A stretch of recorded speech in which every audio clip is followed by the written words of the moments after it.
Okay Divya, जैसे कि आजकल आपको पता ही है, कपिल शर्मा को लेकर भी काफ़ी कंट्रोवर्सीज हो रही हैं, वो काफ़ी फंसे हुए हैं उनके बेबाक होने के, जिस तरीके से वो रिएक्शन देते हैं, आप उस पर क्या विचार देना चाहेंगे, क्या कहना चाहेंगे?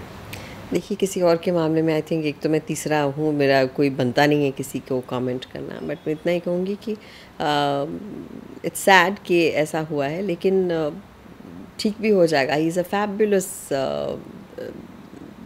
His sense of timing I don't think anybody else has. बहुत बढ़िया है ये इंसिडेंट। बहुत अनफॉर्चुनेट लगता है मुझे कि दो लोगों का इस तरह से कुछ हुआ है, लेकिन आई एम श्योर यहाँ जहाँ दोस्तियाँ नहीं हैं तो वहाँ दुश्मनियाँ भी नहीं टिकती, तो ये भी ठीक हो जाएगा। And I am sure he is a very loved person और that will be definitely back. I don't know, एक तो डिप्रेशन, एक क्लिनिकल डिप्रेशन जो है उस चीज़ के लिए एडवाइस इनफ नहीं होगी, उसके लिए आपको डॉक्टर की ज़रूरत पड़ेगी। मैं कुछ नहीं कर सकता और दे सकता हूँ किसी को जो जेन्युइन डिप्रेशन में है।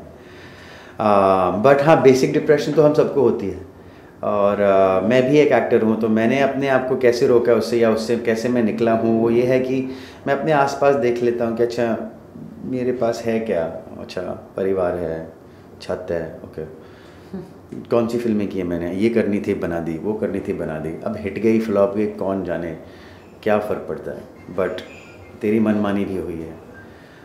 So what am I depressed about? अभी प्रॉब्लम है, लेकिन उस टाइम भी प्रॉब्लम्स थी, हाँ, फिर भी बन गई वो फिल्में, निकल भी गई। अभी थोड़ी और प्रॉब्लम ज़्यादा है, डिफ़िकल्ट है, हाँ, पर किसने कहा कि ज़्यादा आसान होगा। और फिर जब अपनी खिड़की के बाहर देखता हूँ और बच्चे हैं जो भीख मांग रहे हैं, किसी के हाथ नहीं है, किसी के लात नहीं है, तो क्या मेरी ज़िंदगी इतनी ख़राब है, इनकी ज़िंदगी देखो। आई थिंक मैं अपने आप को फिर बता देता हूँ कि यार life is not just about you, तुम अकेले नहीं हो जिस पर ये बीत रही है, बहुत सारे हैं और हर किस्म के लेवल हैं लोगों के। तो मैं अपनी प्रिविलेजेस पर फोकस करता हूँ फिर, और मैं देखता हूँ मेरी इतनी प्रिविलेज है, और फिर सडनली वो डिप्रेशन से मुझे थोड़ा अपने आप पर एक डिसअपॉइंटमेंट आ जाती है कि तुझे इतना दिया हुआ है लेकिन तू फिर भी रो रहा है और चीज़ों के लिए, यू नो। एंड देन उसके बाद में थोड़ा कंपैशन भी आ जाता है। नहीं, पहली बात तो मुझे पता नहीं है कि कैसे क्या हुआ क्या है, और दूसरी बात ये है कि मैं बिल्कुल सर से सहमत हूँ कि किसी को भी अब्यूज़ तो करना ही नहीं चाहिए। क्यों करेंगे अब्यूज़?